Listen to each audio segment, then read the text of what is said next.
Olá, eu sou o Fernando Rocha e esse é o Na Medida do Possível ou Quase, um não manual sobre a vida saudável. Não manual porque, felizmente, a gente não tem manual.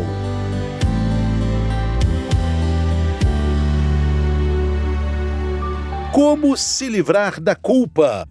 Angústia, mau humor, insônia, baixa autoestima, esses são alguns dos muitos sintomas da culpa. Um peso que muitas vezes a gente leva pela vida fora. Mas de onde ela vem? Como a culpa começa? Essas e outras perguntas são fundamentais para a gente se livrar da culpa.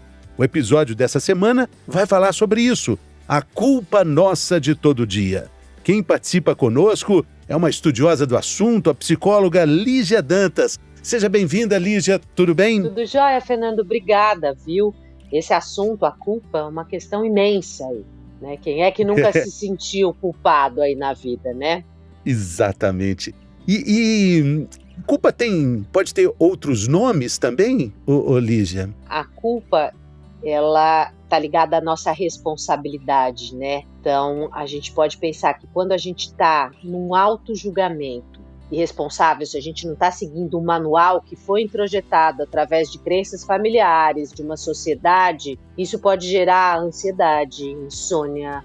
A gente pode pensar que a pessoa fica passiva para tomar decisões na sua vida, né? Existe uma paralisia diante de novas decisões. Então, a culpa, ela é origem de muitos transtornos psicológicos aí, né? E eu imagino que você, como psicóloga, vai explicar isso melhor, mas imagino que é algo que a gente constrói ao longo da vida, né? O Cazuza, nosso grande poeta, tem uma música que ele fala, você é minha culpa de estimação. Que é uma culpa que a gente carrega ao longo da vida, né? Lindo, né? A poesia fala, no caso do Cazuza, canta coisas que a gente sente, que a gente não consegue colocar em palavras, né? De verdade, tem gente que se apega à culpa, você acredita? A gente, enquanto na clínica, a gente tenta tirar a culpa da pessoa, mas ela tá tão identificada com aquilo, né? Ela tá tão identificada com aquela dor, que é difícil até colocar ela num outro posicionamento diante da vida. Vamos pensar, por exemplo, que a gente está vivendo num momento em que, de alguma forma, a gente chegou, quem é o culpado, né? Da natureza tá aí se denegrindo, a política tá numa situação complicada, né? A gente tem altos índices de suicídios, quer dizer, de quem é a culpa, né? Então a sociedade por si só já coloca a gente nessa posição de culpado. Aí é que vem o problema, né? No final das contas, como você diz, a gente não tem mais manual para seguir, né? E também seria mais fácil se a gente tivesse um manual de certo e de errado. Antigamente, o certo era a mulher, por exemplo, ser dona de casa, ter seus filhos e ter lá uma identidade dentro do ambiente doméstico. Hoje a mulher pode escolher outras coisas. Então qual é essa régua? É isso que eu estou querendo chegar, né? Quer dizer assim, como é que a gente não vai se sentir culpado se a gente não tem mais um registro de certo e errado tão claro, né? Então essa culpa permeia todos nós, porque você nunca sabe se você está acertando ou não. Eu adoro a proposta do seu programa exatamente por isso, porque nós não temos manual. A gente não tem. A gente não tem. E a gente tem uma medida do possível, é do possível. Agora, se não achou a medida, ainda tem o quase, Só que esse possível, você concorda que é singular?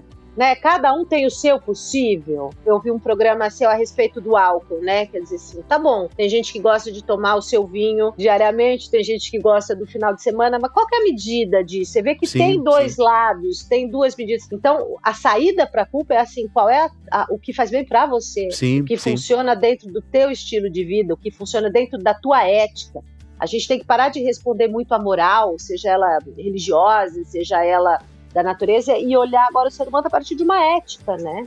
A psicanálise até propõe isso. A gente fez um programa muito interessante aqui sobre o medo, e algo que fica bem claro é que o medo, ele não gosta de holofote, o medo não gosta de ser nomeado, o medo não gosta de ser colocado na berlinda. E quando a gente fala o nome do medo, quando a gente nomeia, quando a gente dá até sobrenome das cores, as densidades do medo, ele se fragiliza. Com a culpa acontece algo parecido? A culpa age também nas entranhas, nas sombras, nas entrelinhas? Sem dúvida. Quem tem um sentimento de culpa, em alguma instância, pensa assim, eu preciso reparar isso.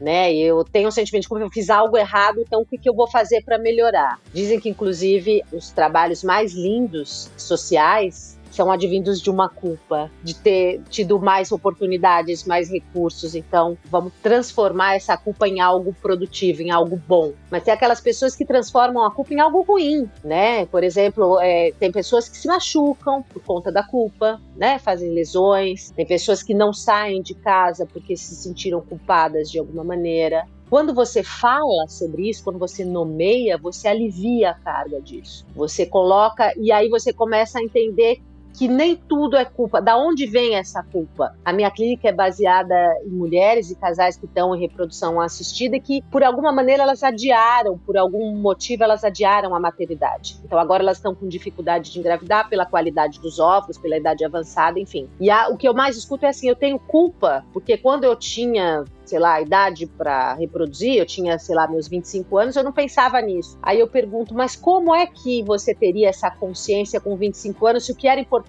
para você era a batalha pelo profissional, era, enfim, ter uma independência financeira? Então, como não tem, né? E se você for pensar antigamente, a mulher tinha que gerar, ela tinha que ter, ela não tinha dúvida sobre isso, né? A culpa viria se ela não exercesse aquilo que era proposto por uma sociedade da época, né? Você falando, me vem muito a ideia de pontas soltas, de um emaranhado de fios, né? O famoso fio da meada. Onde é que a gente encontra isso?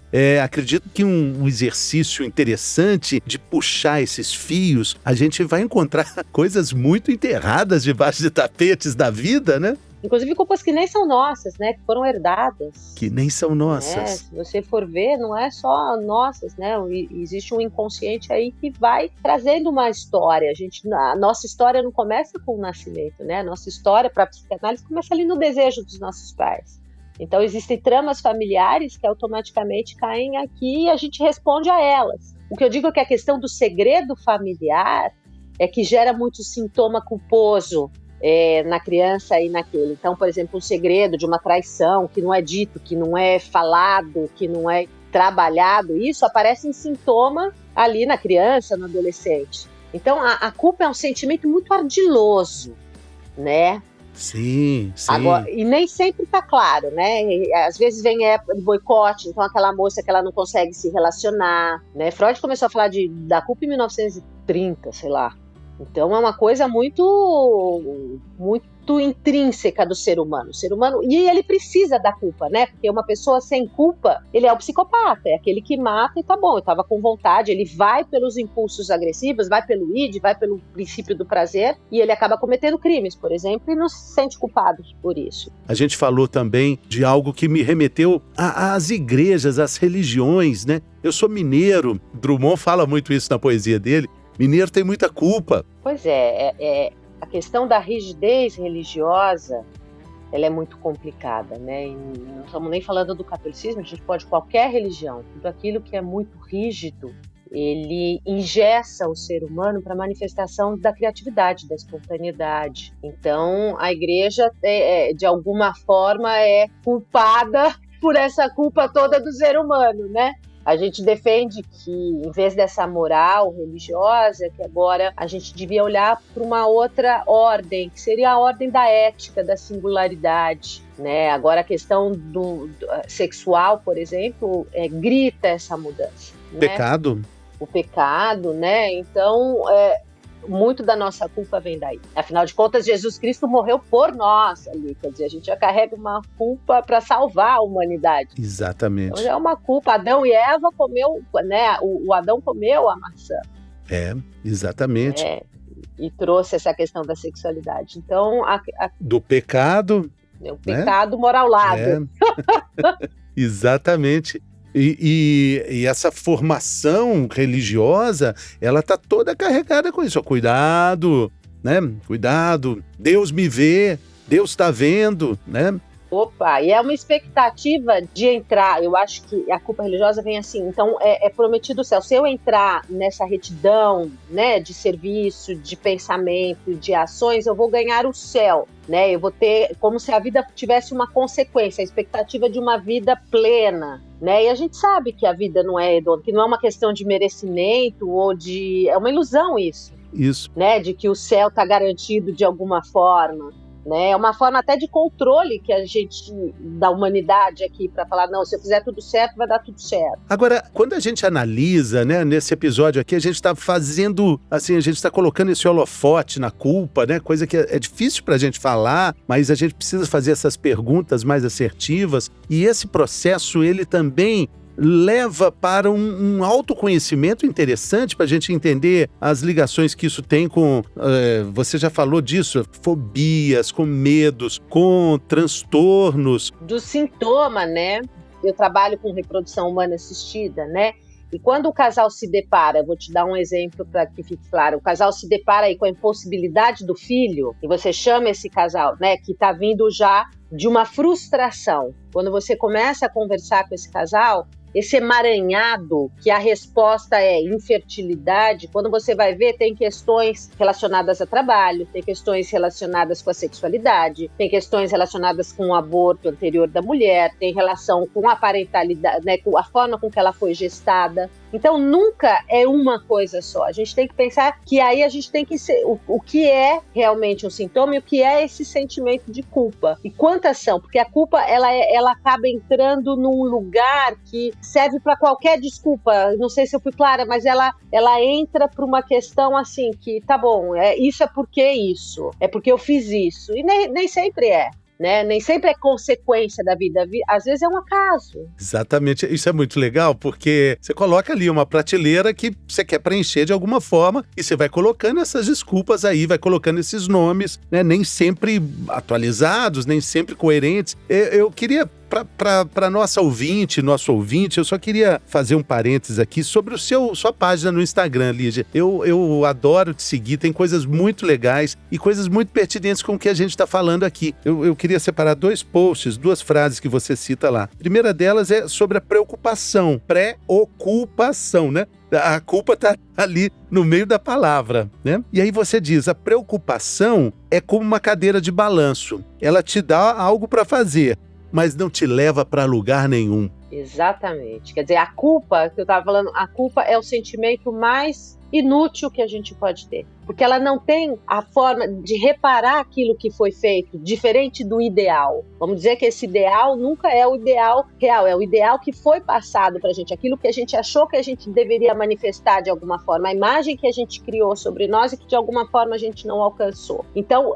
o sentimento de culpa não vai alterar o que passou, né? Então, eu digo que nada pode ficar pior, ainda se você não puder acrescentar mais uma culpa, né? Quer dizer, o sentimento de culpa é aquilo que mais dá peso para uma situação que já foi errada. A grande sacada é a gente entender que uma coisa é a culpa porque eu errei, né? E a outra é eu sou culpada porque eu não sirvo para determinadas coisas. Então, o erro também é humano. Então, em vez da culpa, usar esse sentimento, esse mal-estar, essa angústia que vem a partir de algo que eu não alcancei como ideal e transformar em algo melhor, numa experiência. E não a culpa que te derruba, que vira patológica, né? Que você não consegue pensar que eu não sirvo para isso, ou que eu não mereço isso. Exatamente. Então essa é que é a grande sacada desse balanço, porque a culpa a gente vai sentir. Inclusive, ela, como eu te disse anteriormente, a culpa é necessária, né? Esse sentimento de inadequação. E pode ser um caminho pro auto-perdão, que é tão importante. Perdoar é dar de si, né?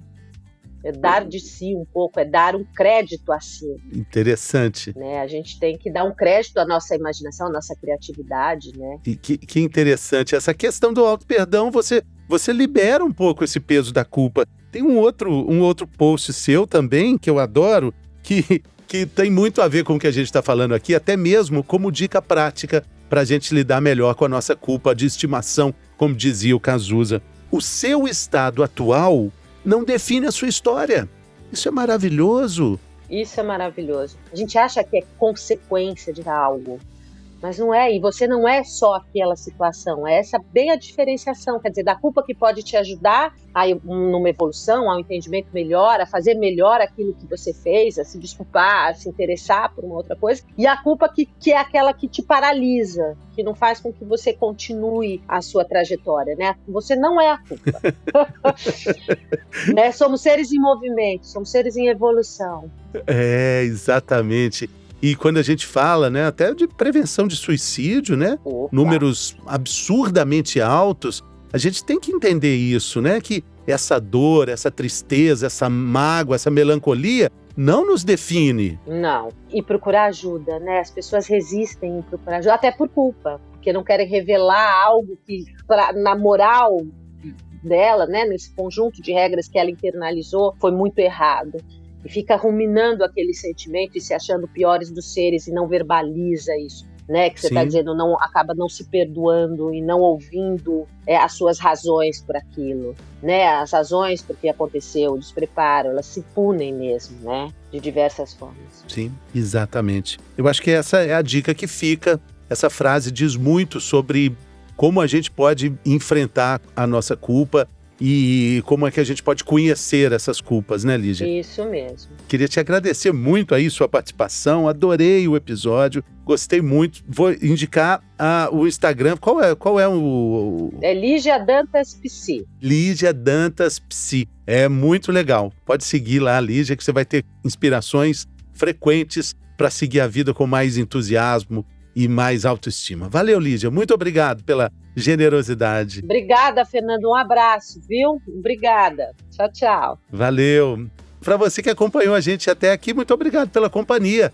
Compartilhe o nosso conteúdo com pessoas que você sabe que vão aproveitar. Você compartilha com pessoas que precisam dessa informação, ajudando aí amigos queridos e amigas queridas. Valeu, até a próxima, até a semana que vem.